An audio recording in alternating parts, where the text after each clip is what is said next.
অপরূপ সৌন্দর্যের লীলাভূমি আমাদের কিশোরগঞ্জের হাওর অঞ্চল, যেখানে 6 মাস পানি আর বাকি 6 মাস শুকনো মৌসুম। আজকে আমরা বের হয়েছি হাওরের সৌন্দর্য উপভোগ করার জন্য। দিগন্ত বিস্তৃত, মাঠের পর মাঠ জুড়ে সবুজের সমারোহ আর মিষ্টি রোদের ছড়াছড়ি। আর এই প্রকৃতির মাঝে বসে আজকে আমরা অন্যরকম একটা ফিল নিব। আজকে আমরা চলে আসলাম প্রকৃতির মাঝে। আমরা সবাই মিলে আজকে এই গ্রামীণ পরিবেশে প্রচন্ড রোদ্রে খোলামেলা মাঠের মধ্যে বসে আমরা আজকে দুপুরের লাঞ্চটা করব। তো সবার অনুভূতি কেমন? অনেক ভালো লাগতেছে। নতুন ভাবে আমরা খাওয়া দাওয়া করতেছি অন্যরকম ভাবে।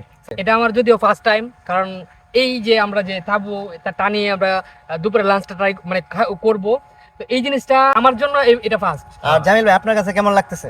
ভালো লাগতেছে। ভালো লাগতেছে। তো আমাদের সবার কাছে আলহামদুলিল্লাহ খুব ভালো লাগতেছে। তো এখন আমরা দুপুরের খাবারগুলো খাবো। তো আমরা এখানে নিয়েছি হাওরের গুড়া মাছ, একটা ভাজি, তারপর এখানে নিয়েছি ডিম, তারপর আছে ডাল এবং হাওরের মাছ, একদম তরতাজা মাছ, আর সাথে সাদা ভাত।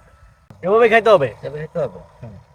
এটা অ্যাডভেঞ্চার, এটা এভাবেই খাইতে হবে। এটাই বাস্তব। বিসমিল্লাহ। এই হোটেলের খাবারটা ভালোই। কোন হোটেল আমরা নাম জানি না, শুধু কিনে নিয়ে আসছি। এটা মিঠামন বাজার থেকে কিনা হয়েছে। গ্রামীণ পরিবেশে বসে এটা কিন্তু খাওয়া। একটা অভিজ্ঞতা। হ্যাঁ, হুম, আমাদের প্রতিটা কাজে কিন্তু অভিজ্ঞতার একটা অংশ।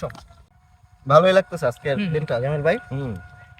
আর পিছনেই আপনারা দেখতে পাচ্ছেন কত সুন্দর সুইজারল্যান্ডের ঘাস। এই ঘাসগুলা কেমন লাগে অবশ্যই ভিডিওতে একটু কমেন্টস করে জানাবেন। তো এই যে হাওরের মাছ, একদম ফ্রেশ মাছ। এটা যে হোটেল থেকে কিনছি তারা বলে দিচ্ছে এটা হাওরের একদম ফ্রেশ মাছ। তো এই যে হাওরের মাছটা এখন ট্রাই করতেছি।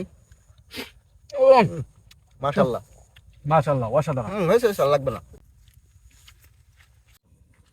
তো আমি তাঁবুর ভিতরে চলে আসছি, কারণ প্রচুর পরিমাণ রোদ বাহিরে। তো আপনাদের শর্ট দেখানোর জন্য মানে এতক্ষণ করছিলাম আর কি, আমরা বাহিরে বসে খাইছিলাম।